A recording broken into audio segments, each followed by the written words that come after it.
Hello guys, it's Tom from Tom's Honest Tips. Today we're talking about 3 ultra budget monitors. The cheapest of the cheap, or maybe not really, but they're very cheap and they're functional. Now, oftentimes we don't really need the priciest and the best of the best on paper. Sometimes it's the cheaper stuff, the stuff you wouldn't even think of buying once you're used to the really expensive stuff. That, or you just want to get cheaper stuff because you're on a budget or something. Anyway, I digress. Today we're talking about 3 ultra budget monitors, and we're starting off with the first one, which happens to be the cheapest. Now this is the Sceptre 24-inch curved gaming monitor, more specifically the C248W-FW100T. At the moment, it costs around $95. It'll eventually go above $100, I'm sure of that, but I doubt it'll be really expensive. Ever. Shut up and take my money! This monitor has a curvature radius of 1,500 millimeters, which gives you more immersion and less distortion wherever possible. Now, that being said, the monitor uses a VA panel which utilizes 100% of the sRGB color space, displaying a maximum screen resolution of 1920 by 1080 or 1080p at a maximum refresh rate of 100 Hz. The monitor is also advertised to have a 1 millisecond response time, which is pretty good, and coupling that with the adaptive sync, and you've got yourself a pleasant experience overall. Now this monitor has built-in speakers, but we don't really trust built-in speakers in most monitors. Anyway, the monitor is great, honestly. It's great because out of the box it just works. It just works. You might need some calibration and tweaking in the future, but it's just generally okay. Up next, we have the Acer KB272 Gobi, G0BI, the Gobi, as I'd like to call it. Now this monitor costs $99.99. This is a 27-inch gaming monitor from Acer. It's not curved, and it doesn't have any built-in speakers and all that, but what it does have is a respectable brand. It's an IPS WLED panel capable of as much as 120 Hz at a maximum screen resolution of 1920 by 1080.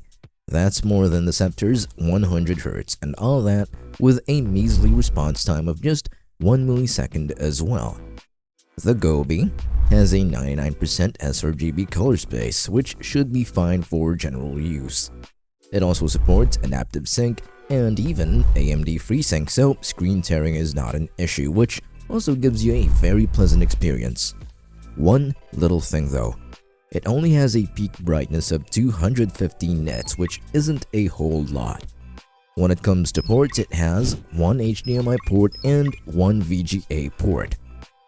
The monitor is also great, it's nothing too special, it's from a respectable brand, and I'm sure it performs just as well as most other monitors, with differences being negligible. Again, out of the box, it just works fine. It's an okay monitor.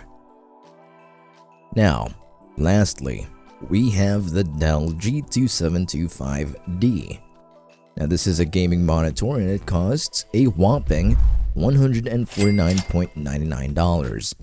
Not quite as ultra budget as you'd expect it to be, but I think this price is deserved for the quality, or well, I don't know, I probably just have a Dell bias. The Dell 2725D is a 27-inch gaming monitor. It's also not curved, and it doesn't have built-in speakers as well, but just like the Acer monitor we talked about, it comes from a respectable brand, Dell. I like Dell, but this video isn't sponsored by Dell or anything like that. Now the monitor has a maximum screen resolution of 2560 by 1440 or 2K, a high peak brightness of 400 nits, and a minimum response time of 1 millisecond.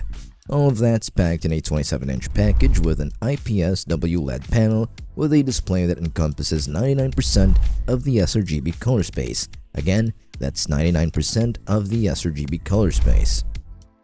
Now, Dell is not stopping there, because while the Sceptre monitor has 100 Hz and the Acer monitor has 120 Hz, This monitor has a maximum refresh rate of 180Hz. That, along with AMD FreeSync, and you've got yourself a really smooth experience.